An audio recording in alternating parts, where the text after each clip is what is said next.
कि पेट्रोल जो है पहले 87-88 रुपये मिलता था और आज जो है करीबन 102 रुपये 103 रुपये कई जगहों पे 103 रुपये पर लीटर मिल रहा है। तो कहीं ना कहीं ये एक सवाल उठना लाजमी है सरकार पे, क्योंकि देखिए केंद्र में इस तरीके से करते हैं कि उनका माँ ने मुझे बुलाया है, काशी का मैं बेटा हूँ, पता नहीं चाचा बोलते हैं।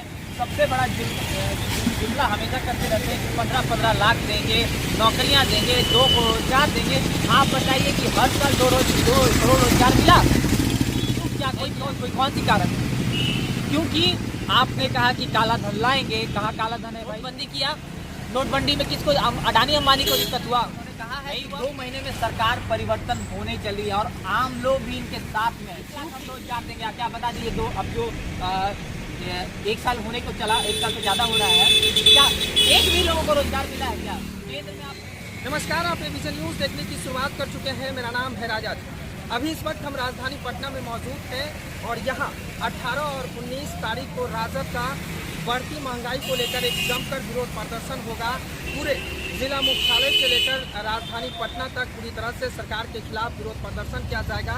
जिस तरह से देश में महंगाई की आग छू रहा है, जैसे मानो कि घर में आग प्रवेश करता है और आग इस तरह फैलता है कि उसको पानी के द्वारा भी बुझाने पे जल्द नहीं बुझ पाता।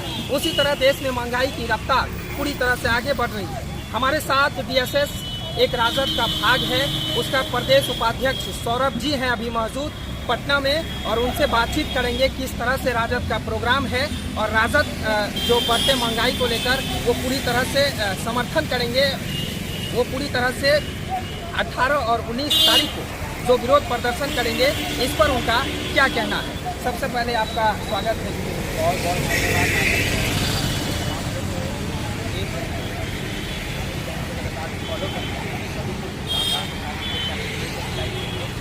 छोटी सी मुद्दे को लेकर आपको तमाम मीडिया है वो आप दिखाने का काम कर रहे हैं। अगर रही बात आप जो 18 और 19 की बात आप कह रहे हैं, जो इस तरीके से देश में बेहताशा जो महंगाई जा रही है, महंगाई होती चली जा रही है। तो पहले कोरोना का मार आम जनता उभर नहीं पा रही है। आप ये बताइए कि पेट्रोल जो है पहले 87-88 रुपये मिलता था और आज जो है करीबन 102 रुपये 103 रुपये कई जगहों पे 103 रुपये पर लीटर मिल रहा है। तो कहीं ना कहीं ये एक सवाल उठना लाजमी है सरकार पे, क्योंकि देखिए केंद्र में हुकूमत लगातार नरेंद्र मोदी की रही है और बिहार में भी जो ऐसे मुख्यमंत्री हैं सबसे ज़्यादा मुख्यमंत्री का ऑर्डर उनको प्राप्त है।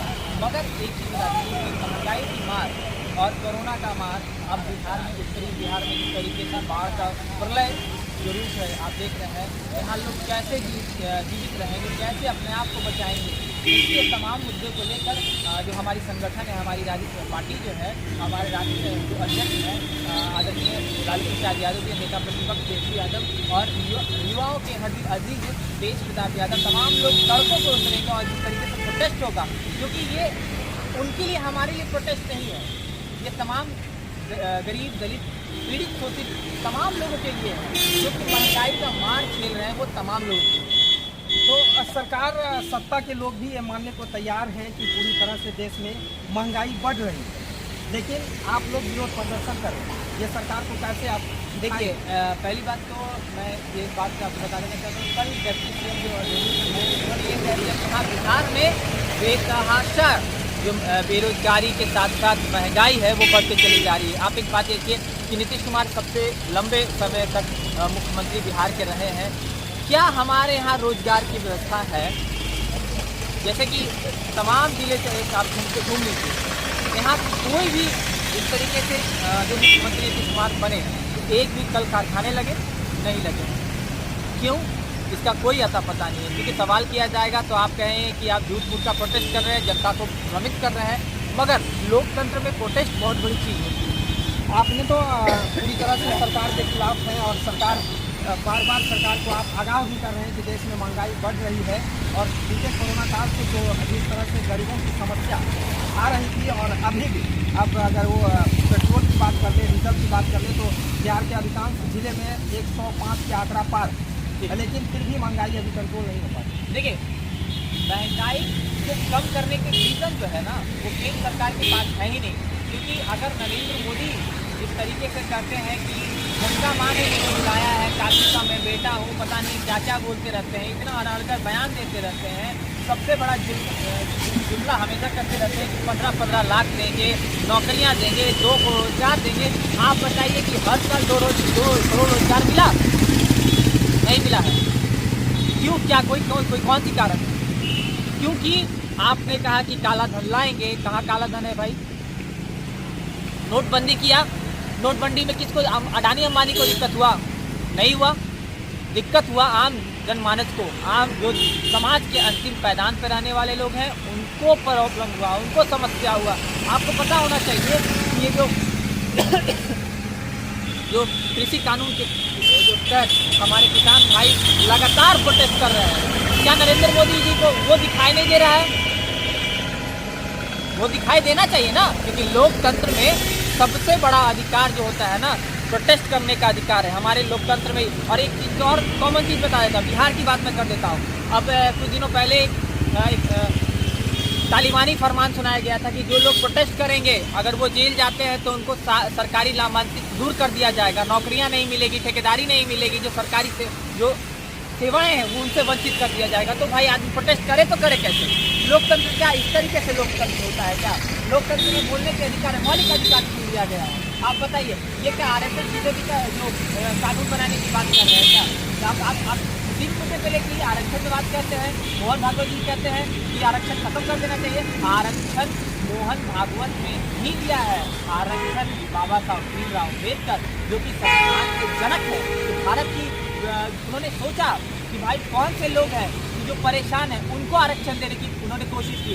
आज ये बीजेपी आरएसएस वाले लोकतंत्र में भाई आप अपने संविधान को लागू कराएंगे, नागपुरिया कानून नहीं चलेगा इस देश में। इस देश में सिर्फ चलेगा तो भीमराव अम्बेडकर का वो संविधान जिसने सभी को मौलिक अधिकार दिया, गरीब पीड़ित पिछड़ित तमाम लोगों को, अकलियतों को बोलने का आवाज़ दिया, चलने का आवाज़ दिया। आप बताइए इस तरीके का भीमराव अम्बेडकर सपना देखेंगे क्या? आपके विरोध प्रदर्शन क्या सरकार सुन लेगी?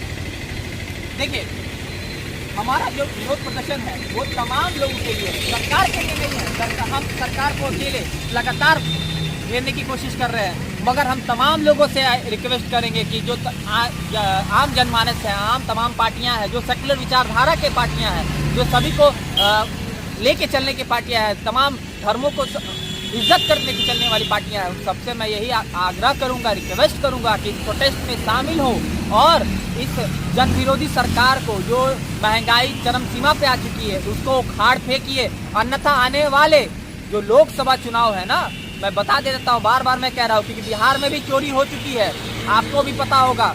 क्योंकि मैं इसलिए कह रहा हूँ कि 2020 के विधानसभा चुनाव में आपको याद होगा कि जो चुनाव आयोग का वेबसाइट होता है, जो पोर्टल होता है, उस पर महागठबंधन के 119 सीट को लीड करा के दिखाया, चुनाव जीत गया है, वो दिखाया था।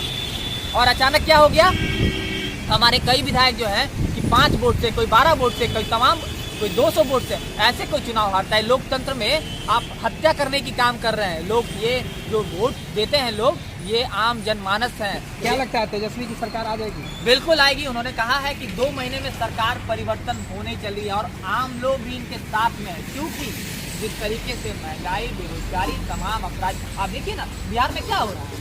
बिहार में भाई अपराधी जो है तांडव के किस्म से हर दिन एक वीडियो वायरल हो, तमंचा नाच गाना हो रहा है, ऑर्केस्ट्रा हो रहा है। तो क्या बिहार अपराधियों का घर है क्या? तेजस्वी सरकार आएगी तो अपराधी खत्म हो जाए? बिल्कुल, क्योंकि ये आपकी दावा है? बिल्कुल दावा है, क्योंकि हमारे जो नेता प्रतिपक्ष है, महंगाई खत्म होगी?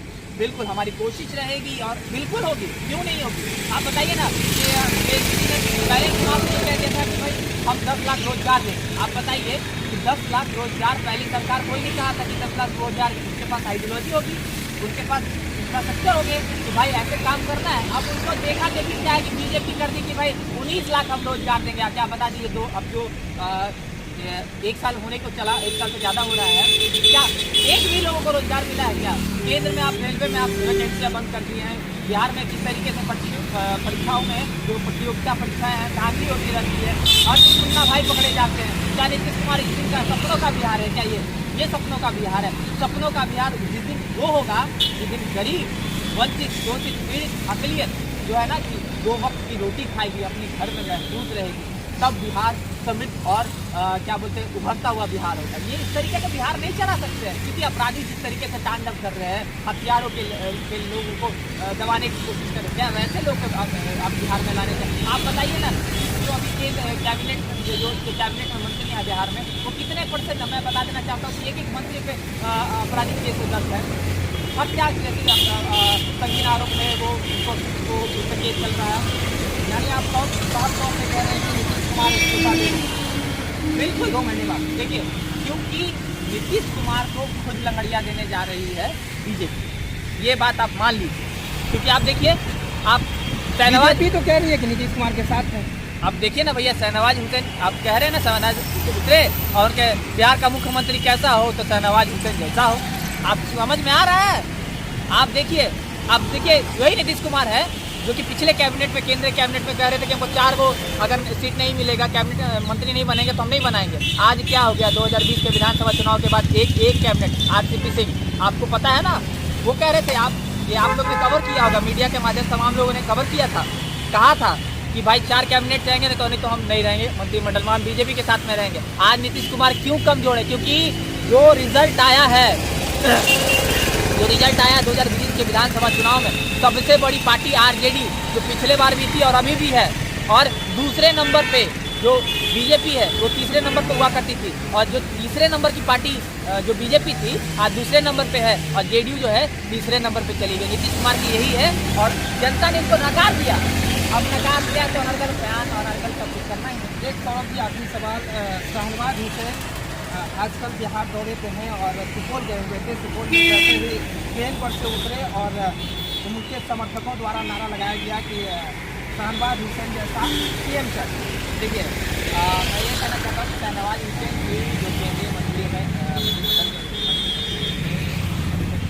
मंत्री है, मैं सीएम की बात नहीं करना चाहता, क्योंकि देखिए हम अभी कुछ दिन पहले ही आपको ये कहा कि एक दूसरे को पटकनियाँ देने में लगे हुए हैं बीजेपी और शहनवाज हुसैन अभी जो मंत्री है, उस डिपार्टमेंट में अच्छा करे, रोजगार लाए, ये बहुत बड़ी बात है। मुख्यमंत्री होना बहुत बड़ी बात नहीं है, बड़ी बात होती है ना लोगों को, जन समस्याओं को सुनना, लोगों को रोजगार देना, महंगाई को कम करना, लोगों को सुरक्षित रहना, लोगों को घर में रखना। आप ये मान लें बीजेपी नीतीश कुमार को धोखा दे सकती है? बिल्कुल दे रही है। क्या आप ऐसा बात कर रहे हैं? आप सोचिए ना कि जो 4 कैबिनेट की मांग कर रहे थे, आज वो 1 कैबिनेट में मंत्री में खुद क्यों है? आप बताइए, आप सोच लीजिए। अब भाई जेडीयू में तो कुछ उठा पटक चल रहा है। ललन सिंह को चाह रहे थे कि भाई केंद्रीय मंत्री हो जाए, आरसीपी सिंह चाह रहे थे केंद्रीय मंत्री हो जाए, अब सिर्फ आरसीपी सिंह को नहीं किया, अब ललन सिंह को पकड़ रहे हैं। तो हमारे साथ सौरभ जी थे। सौरभ जी ने तमाम जो सत्ता पक्ष के लोग हैं और इनके जो आरजेडी के 18 और 19 तारीख को जो जमकर बढ़ती महंगाई को लेकर विरोध प्रदर्शन किया जाएगा, इनके बारे में इन्होंने बताया। और सबसे पहली बात इन्होंने बताया कि जो सत्ता पक्ष के लोग, शहनवाज हुसैन के बारे में इन्होंने कहा कि अब जो सीएम बनने का सुपौल में जिस तरह से उनके समर्थकों द्वारा पूरी तरह से हल्ला बोल किया गया था, वो अब लगता है कि नीतीश कुमार को बीजेपी कहीं ना कहीं धोखा दे सकती है। हम अपने सहयोगी प्रेस के साथ राजा था, आप